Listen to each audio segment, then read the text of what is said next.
Selamat siang anak-anak terkasih serta Bapak Ibu Guru, marilah kita masuk ke dalam peribadatan kita ini. Bersorak-soraklah dengan sukacita, hai anak-anak terang. Yesus Kristus Sang Terang mengasihimu. Bangunlah hai kamu yang tidur dan bangkitlah. Kristus akan bercahaya bagi kamu. Mari bersama-sama dengan sungguh hati kita datang ke hadirat Tuhan dan menyanyikan lagu dari PKJ 242 dengan judul Seindah Siang Disinari Terang.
Saudara-saudara, ibadah ini berlangsung di dalam nama Allah Bapa, Anak, dan Roh Kudus. Amin.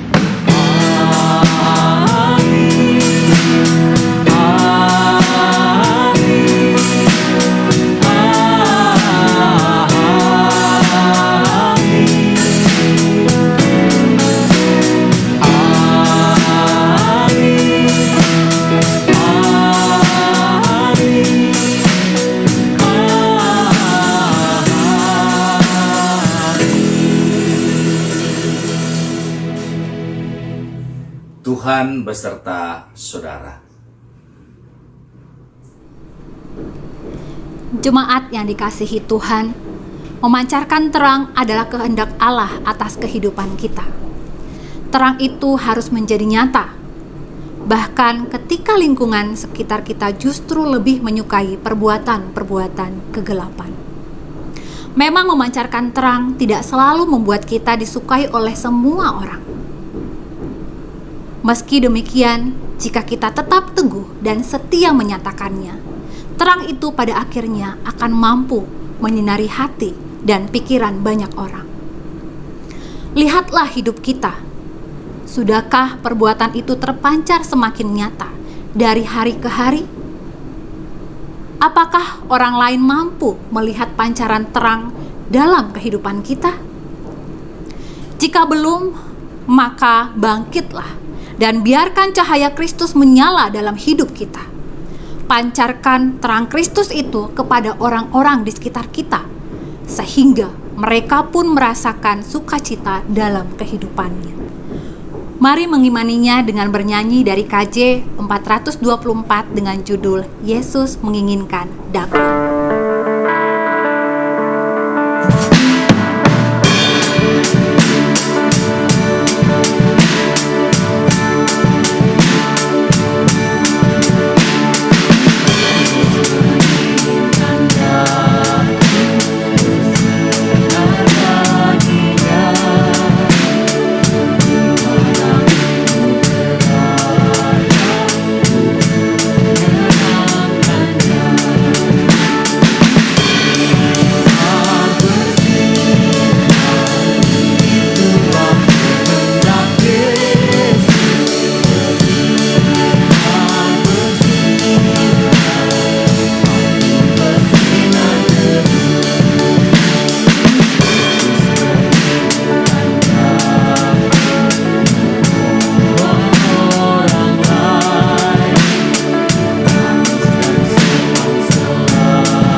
Saudara-saudara sekalian, mari kita bersatu di dalam doa. Tuhan, kiranya kami boleh memiliki hati yang subur, supaya benih firman Tuhan yang boleh ditaburkan akan bertumbuh dan berbuah di dalam setiap perilaku kami. Kiranya Tuhan yang boleh memberikan hikmat kepada kami, supaya firman Tuhan boleh memberikan kekuatan dan juga panduan di dalam kami menjalani hari depan di dalam pertolongan Tuhan. Di dalam nama Tuhan Yesus Kristus, kami sambut firman-Mu. Amin. Saudara-saudara sekalian, hari ini bacaan firman Tuhan terambil dari Efesus pasal yang kelima, ayat 1 sampai dengan 6. Efesus 5 ayat 1 sampai 6 saya akan bacakan untuk kita semua. Sebab itu jadilah penurut-penurut Allah, seperti anak-anak yang kekasih, dan hiduplah di dalam kasih. Sebagaimana Kristus Yesus juga telah mengasihi kamu dan telah menyerahkan dirinya untuk kita, sebagai persembahan dan korban yang harum bagi Allah. Tetapi percabulan dan rupa-rupa kecemaran dan keserakahan disebut juga pun jangan di antara kamu, sebagaimana sepatutnya bagi orang-orang kudus. Demikian juga perkataan yang kotor, yang kosong atau yang sembrono, karena hal-hal ini tidak pantas. Tetapi sebaliknya, ucapkanlah syukur. Karena ingatlah ini baik-baik, tidak ada orang sundal, orang cemar atau orang serakah, artinya penyembah berhala, yang mendapat bagian di dalam kerajaan Kristus dan Allah. Janganlah kamu disesatkan orang dengan kata-kata yang hampa, karena hal-hal yang demikian mendatangkan murka Allah atas orang-orang durhaka. Sedemikian pembacaan firman Tuhan. Yang berbahagia adalah setiap saudara dan saya yang membaca, merenungkan, serta melakukan firman Tuhan di dalam kehidupan kita hari lepas hari. Terpuji nama Tuhan. Salam sejahtera buat saudara-saudara, teman-teman yang boleh diberkati dan dikasihi Tuhan Yesus Kristus. Tema kita pada hari ini adalah menjadi anak terang. Sok suci lu. Nah, hal ini ingin memberikan satu ingatan buat kita bahwa ya menjadi penurut Tuhan itu kan gak mudah ya, tetapi bukan berarti tidak bisa. Karena memang ada begitu banyak godaan-godaan yang ada di sekeliling kita. Teman-teman juga pasti memahami bagaimana kondisi di sekeliling kita berusaha untuk meraih, bahkan merampas setiap hal-hal baik yang sudah kita pelihara. Sehingga akhirnya kita berseteru dengan hal-hal kedagingan ini. Tetapi ingatlah bahwa hidup di dalam Kristus adalah hidup di dalam roh. Bukan seperti orang-orang dunia hidup di dalam kedagingan. Sekalipun kita tahu bahwa ada begitu banyak hal-hal yang akan menghalangi kita untuk berusaha menjadi orang-orang yang tetap setia di dalam Kristus. Tapi jangan khawatir, selama kita punya fondasi yang kokoh, yang kuat, kita akan mampu untuk dapat melewati itu semua.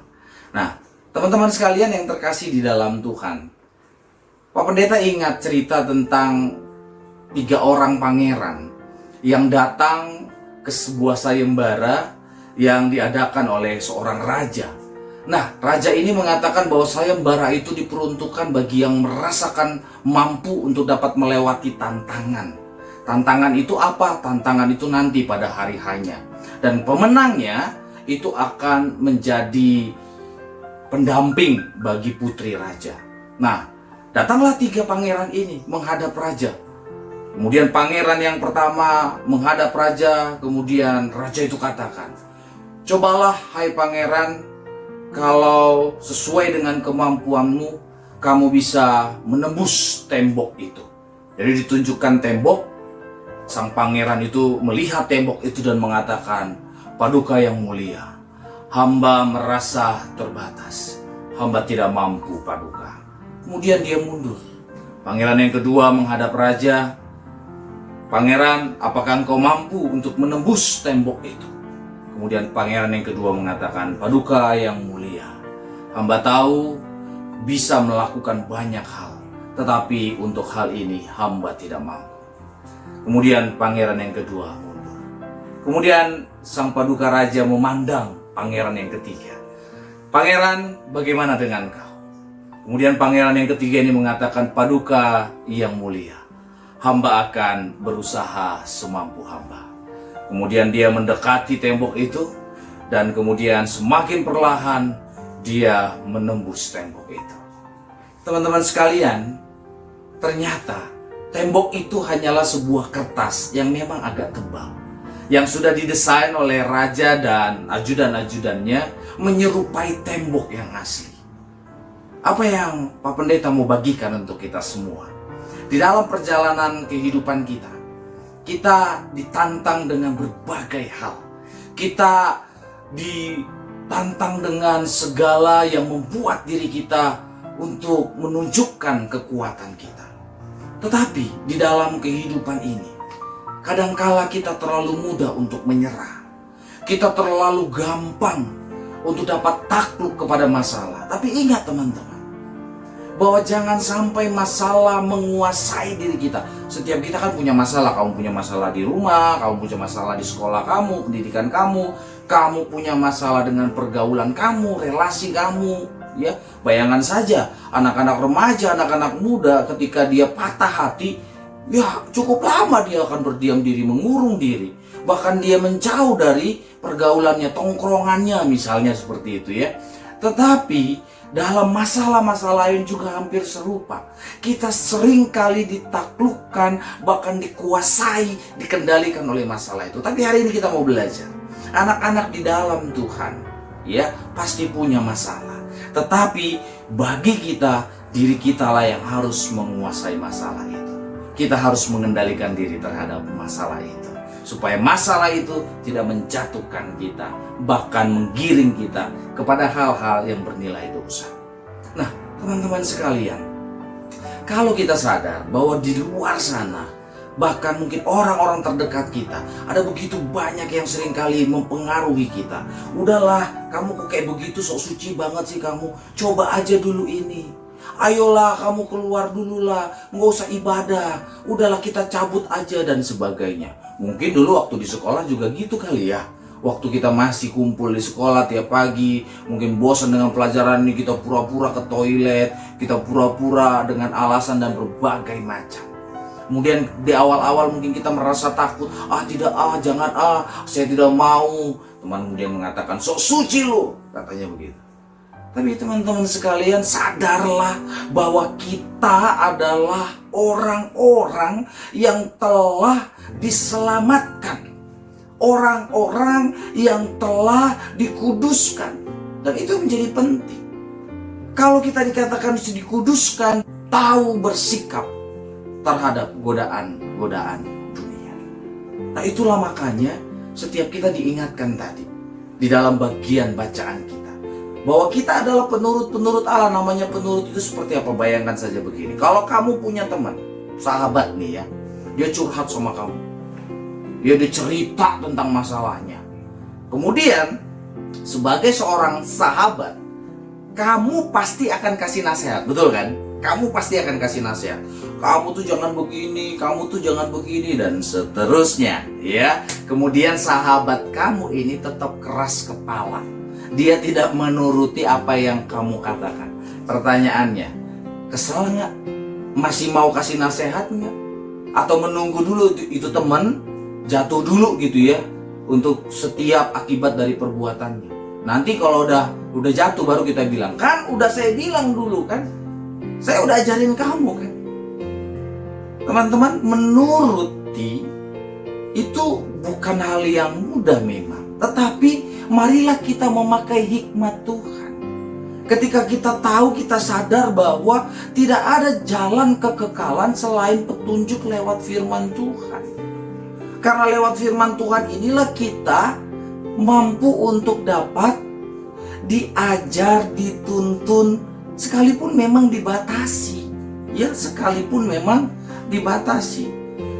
Namanya pembatasan memang tidak enak, tapi marilah belajar lewat setiap pembatasan. Dibatasi itu sebenarnya kalau dilihat dari sisi yang positif, itu nyaman dan nikmat sekali. Kenapa Pak Pendeta bilang begini? Bayangkan saja, kalau kamu main bulu tangkis ya, atau main basket, atau main sepak bola lah, Oke, kamu tahu ada garis ya yang membatasi lapangan itu, ya kan?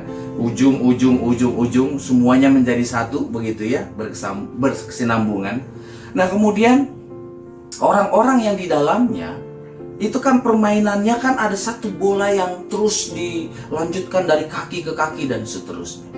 Bisa bayangkan kalau misalnya lapangan sepak bola tidak ada pembatas, itu bola sampai kemanapun kamu kejar, betul? Ya, bola kemanapun kita akan raih. Tapi kalau dibatasi, orang-orang yang ada di dalamnya mengikuti peraturan dan mereka menikmati permainan itu. Ya, jadi teman-teman sekalian, jangan hanya berpikir dari satu sisi saja. Tapi lihatlah ada sesuatu yang mau diberikan, diajarkan lewat setiap pembatasan. Firman Tuhan memang memberikan banyak batasan. Ya, tadi diungkapkan dengan segala hal perilaku-perilaku yang buruk. Kita menjauhi itu. Supaya apa? Supaya kita tidak terlibat dan kita akhirnya menjadi kebiasaan. Oleh karena itu, dengan segala hal yang kita miliki, kita cuma butuh tuntunan Tuhan di dalam hikmat. Hikmat itu adalah mendahulukan Tuhan, bukan mendahului Tuhan. Oke? Mendahulukan Tuhan bukan mendahului Tuhan. Kalau mendahului itu seperti kamu naik motor, naik mobil, kamu dahului itu motor orang lain, gitu ya. Tapi kalau mendahulukan Tuhan berarti kita tetap memohon dulu. Pertama kali yaitu adalah Tuhan. Kamu dapat sukacita, dapat berkat, kamu lihat Tuhan. Ketika kamu dapat masalah, kamu lihat Tuhan. Yang lebih terpenting adalah sebuah relasi, komunikasi yang terus intim dengan Tuhan, yang selalu mesra dengan Tuhan. Oleh karena itu, Pak Pendeta mau mengajak kita untuk dapat melihat ada sebuah inspirasi yang berupa video yang akan memberikan kita pendalaman terhadap bagian pembelajaran firman Tuhan hari ini. Yuk kita saksikan. 收饭，收费请的，我这溜子香麦给你，在哪？在这边。好，走。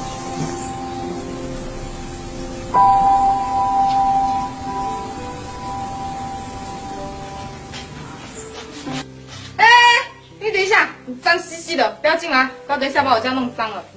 我进去拿给你就好。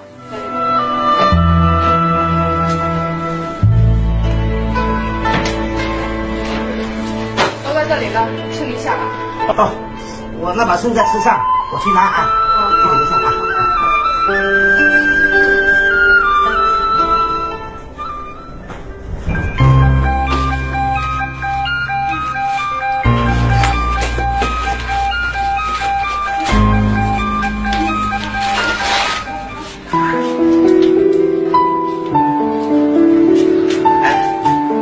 一斤多少钱？一斤8毛，你的秤准不准？放心吧，我们都是老实人做生意啊。你如果不信的话，你可以拿个秤来对一下。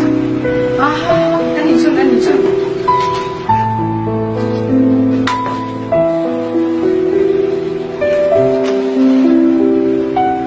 不用花钱。啊，好。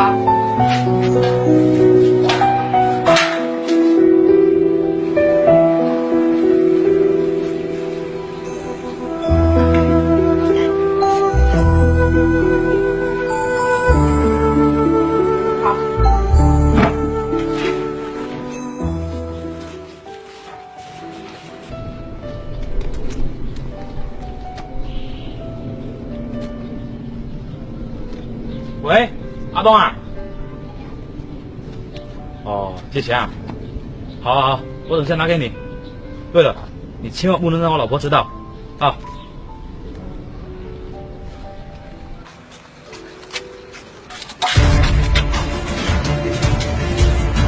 这个死矮子，我的雇主差点被弄干了，你知道吗？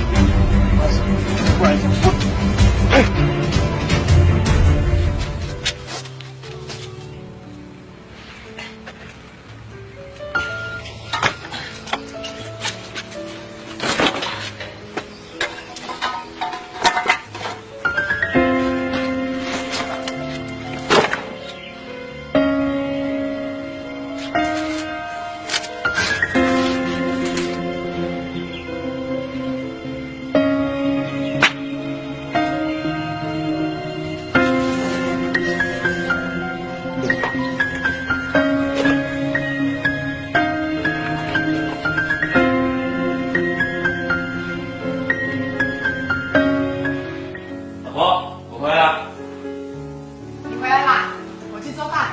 就可以吃了。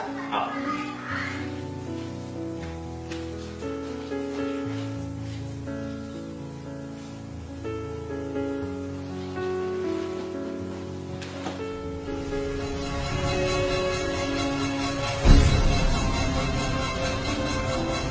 老婆，老婆，啊？怎么了？你有没有看到我手底下的盒子？有啊，刚才收费员来，我一起卖了。哦，告诉你，刚才先收费员这一放空放2块张头哦，最少可以多卖2块钱哦。什么？那你要了2000块？你竟然敢偷拿私房钱！哎呀，别说了，先赚那个收费饼的要紧。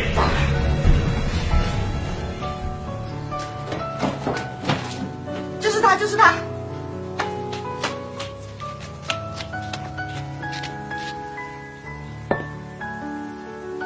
大哥，你有没有看到一个盒子？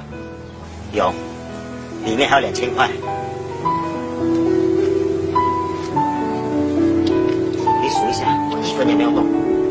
大哥，太谢谢你了。这里200块，你拿着。不用，不是我的钱，我不要。还有，这个装虫也是你们的，还给你。我虽然穷，但是我有良心，不会跟你们一样乱来。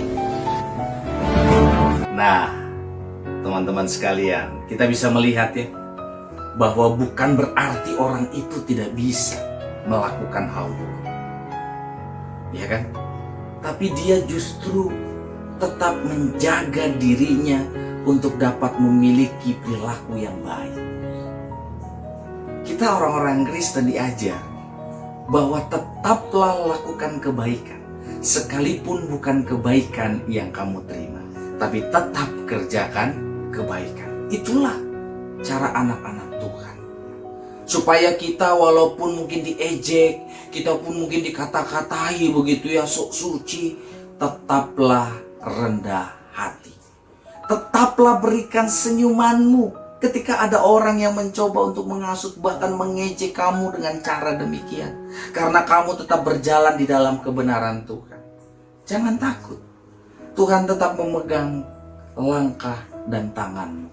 Karena disitulah kamu akan menunjukkan bagaimana kamu konsisten dengan setiap komitmen yang kamu miliki di dalam iman kepada Kristus. Nah, oleh karena itu teman-teman, kita tahu bahwa menjadi orang-orang yang setia di dalam Tuhan tidak mudah. Tapi kita dengan pertolongan Tuhan, kita dimampukan. Pak Pendeta ingat apa yang dikatakan oleh Mother Teresa dalam sebuah pengalamannya. Kan Mother Teresa itu kan membantu orang-orang yang sakit, yang ada di jalanan, ya, yang terluka bahkan hampir setengah mati. Kemudian dia angkat, dia sembuhkan dengan berbagai obat dan bantuan dari teman-temannya. Suatu hari ada seorang bertanya kepada dia, "Hai Teresa, apa yang kamu lakukan itu tidak akan membuat kamu sukses." Teresa menjawab apa teman-teman? Dia katakan, "Hai saudaraku, Tuhanku memanggil aku bukan untuk menjadi orang sukses, tetapi menjadi orang-orang setia." Luar biasa ya apa yang dikatakan Teresa. Pak Pendeta mau katakan, orang-orang sukses belum tentu hidup setia di dalam Kristus. Tetapi orang-orang yang setia di dalam Kristus akan menikmati kesuksesan yang berasal dari Tuhan. Oleh karena itu, teman-teman sekalian, tetaplah menjadi anak terang. Tidak takut, tidak khawatir. Karena Tuhan tetap menopangmu. Tuhan Yesus memberkati. Kita berdoa. Tuhan Yesus, terima kasih. Ajar kami untuk dapat tetap menjadi anak terang yang tidak terpengaruh oleh godaan bahkan caci makian, hinaan dari teman-teman kami. Kami tetap percaya bahwa berjalan di dalam jalan Tuhan selalu berujung dengan sebuah kebahagiaan. Kiranya berkat Tuhan boleh tetap ada bersama dengan kami, dan kiranya Tuhan sempurnakan firman-Mu di dalam setiap hati kami. Di dalam nama Tuhan Yesus Kristus kami berdoa. Amin.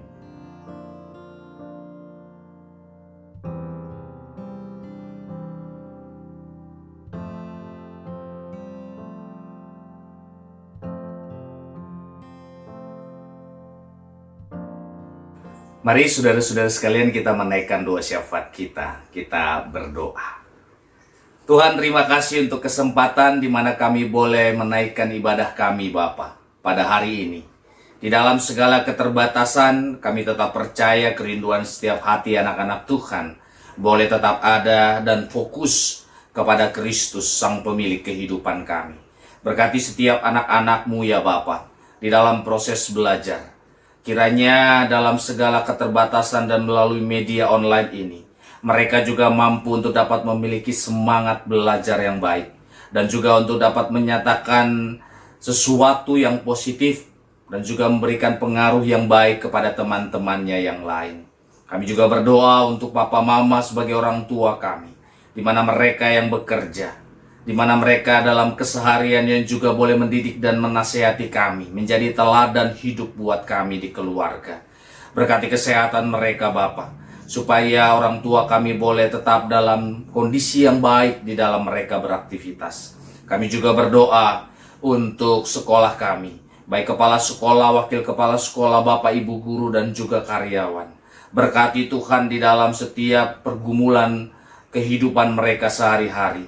Tanggung jawab yang mereka miliki juga di dalam mendampingi kami sebagai siswa-siswi di sekolah yang kami cintai. Kiranya keberadaan mereka boleh tetap memberikan satu semangat untuk kami pun di dalam kami berjuang untuk dapat memberikan yang terbaik. Bapa di dalam sorga, berkati kesehatan mereka, supaya mereka juga boleh dapat melakukan tugas tanggung jawab mereka di dalam rasa syukur dan penuh sukacita. Kami berdoa Tuhan, kiranya sekolah kami pun boleh Tuhan pakai untuk menjadi berkat di dalam dunia pendidikan. Kami berdoa Tuhan untuk bangsa dan negara Indonesia, bahkan juga dunia, di tengah-tengah kondisi pandemi pada saat ini. Kami rindu pemulihan Tuhan yang boleh terjadi. Kiranya senantiasa pemerintah juga boleh melakukan yang terbaik. Dan kami juga sebagai warga masyarakat juga mampu melakukan tanggung jawab kami di dalam menjalankan setiap protokol yang boleh diberikan. Terima kasih Bapa di dalam sorga, kami tetap setia menanti waktu Tuhan di dalam pemulihan Indonesia dan dunia. Kami percaya kuasa Tuhan dinyatakan. Sempurnakan Bapa doa dan permohonan kami ini di dalam kuasa dan kehendak-Mu, karena kami berdoa hanya di dalam nama Tuhan Yesus Kristus. Amin.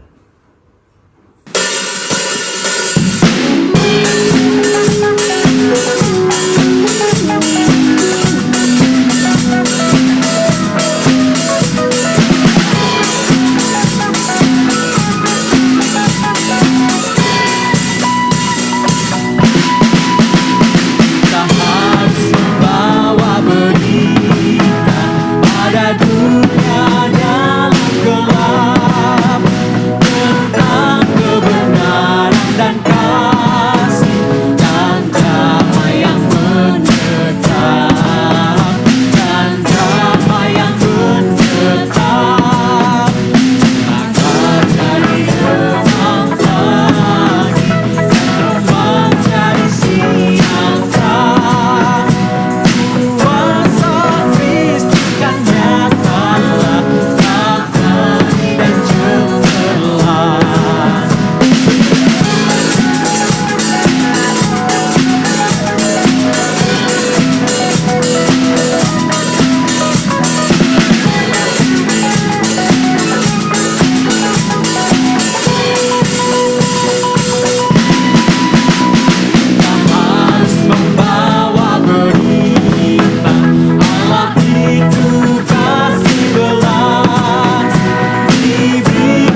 Saudara-saudara yang terkasih, mari kita menutup ibadah kita di dalam doa.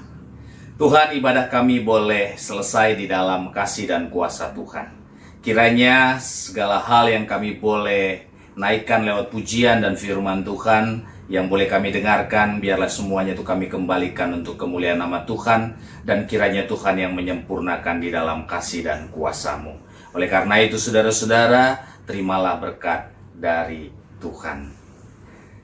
Kiranya kasih karunia dan damai sejahtera dari Allah Bapa, Tuhan kita Yesus Kristus, serta persekutuan dengan Roh Kudus menyertai kehidupan saudara sekalian dari saat ini sampai selama-lamanya.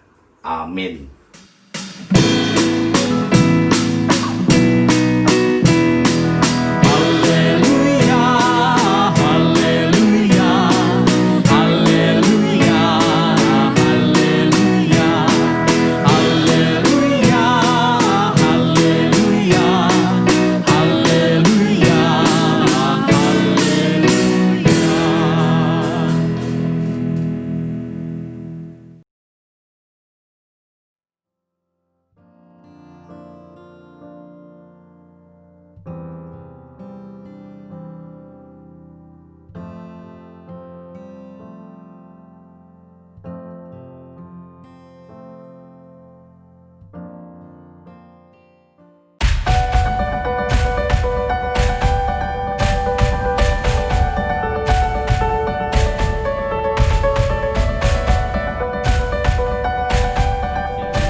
SMAK 6 Penabur Jakarta mengucapkan selamat kepada peserta pemenang lomba non-akademik semester genap tahun ajaran 2019-2020.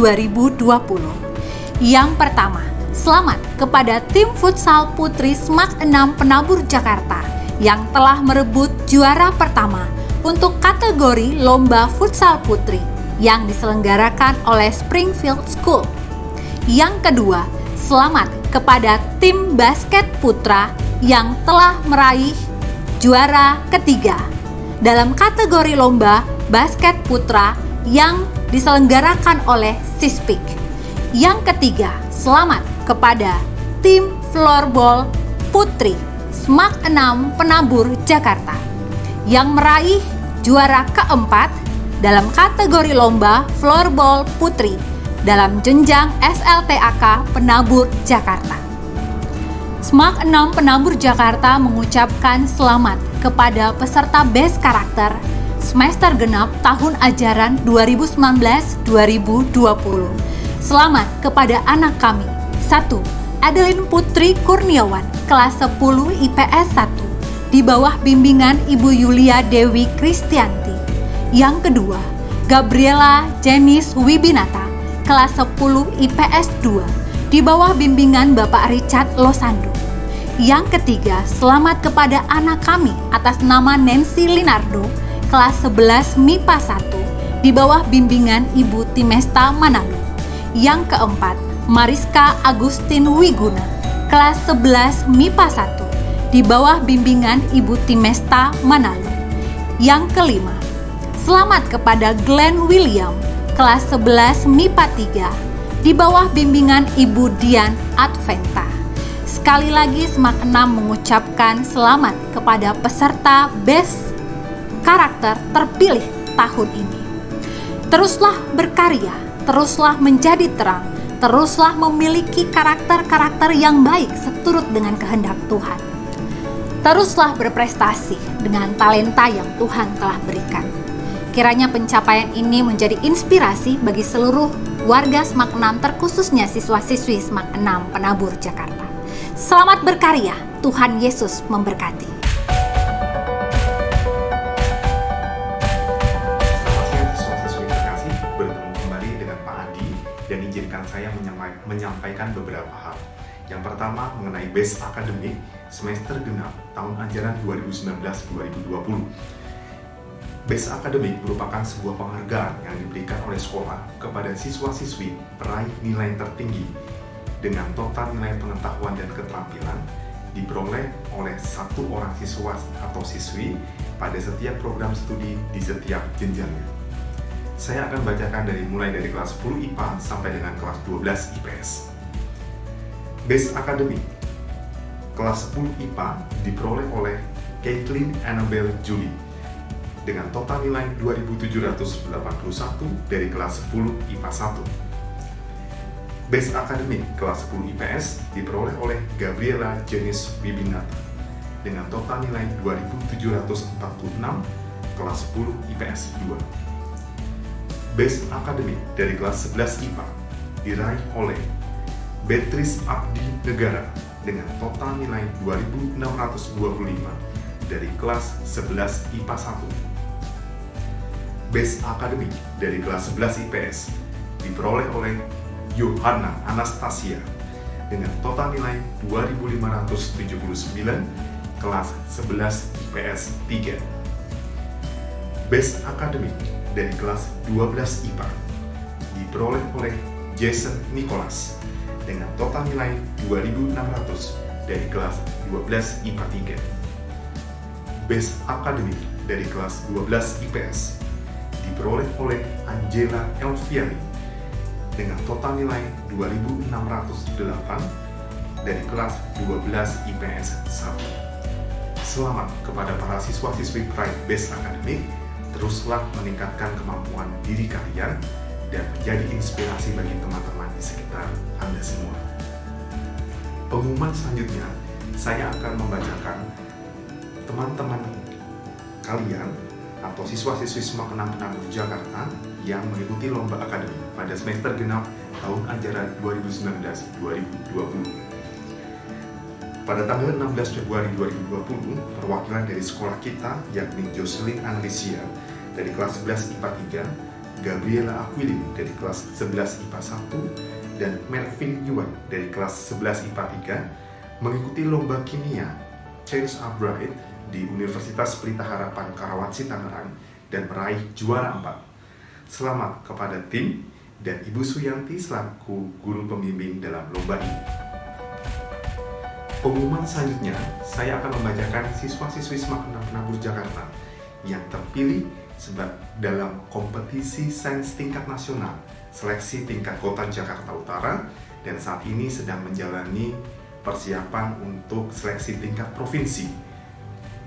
Yang pertama adalah Selin Kristi Gunawan, mata pelajaran fisika, Leonardo Putra Herdani, mata pelajaran biologi, Marvela Felicia, mata pelajaran astronomi, Annabella Utama, mata pelajaran ekonomi, Emmanuel Glenn, mata pelajaran geografi, dan Marvel Cokro, mata pelajaran matematika.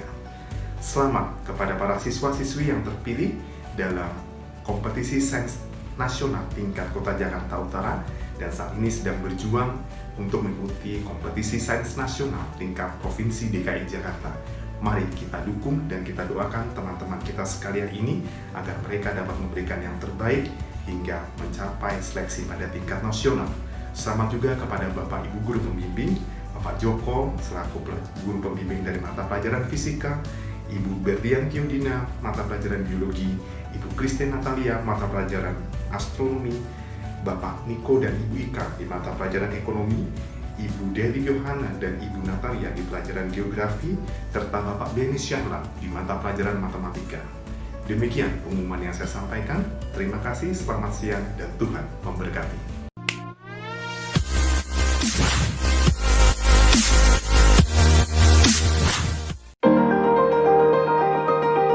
Halo anak-anak Semak Enam Penabur, tidak terasa tahun pelajaran 1920 telah usai. Kali ini, kami tim Andre Semak Enam akan mengumumkan Best Entrepreneur tahun pelajaran 1920.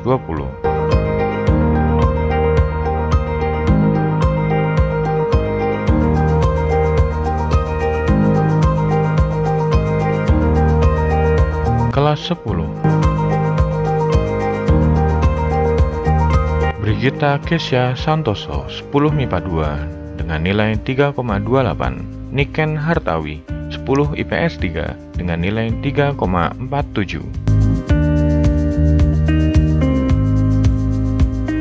Kelas 11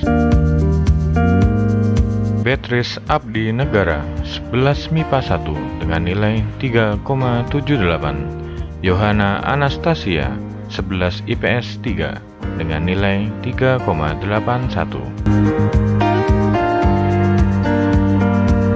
kelas 12. Kenny Tavianoto, 12 MIPA 1 dengan nilai 3,72. Satria Bangsawan Tanjung, 12 IPS 1 dengan nilai 4,00.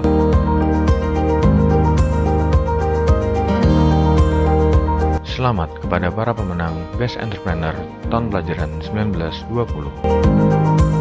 Tetap semangat dalam menumbuhkan nilai kreatif dan inovatif dalam diri kalian. It's never too late to focus on your dreams. Kita kaya akan berbagai sumber daya dan budaya. Teruslah mencari ide dan memanfaatkan peluang yang ada. Jangan menyerah dari segala tantangan yang ada.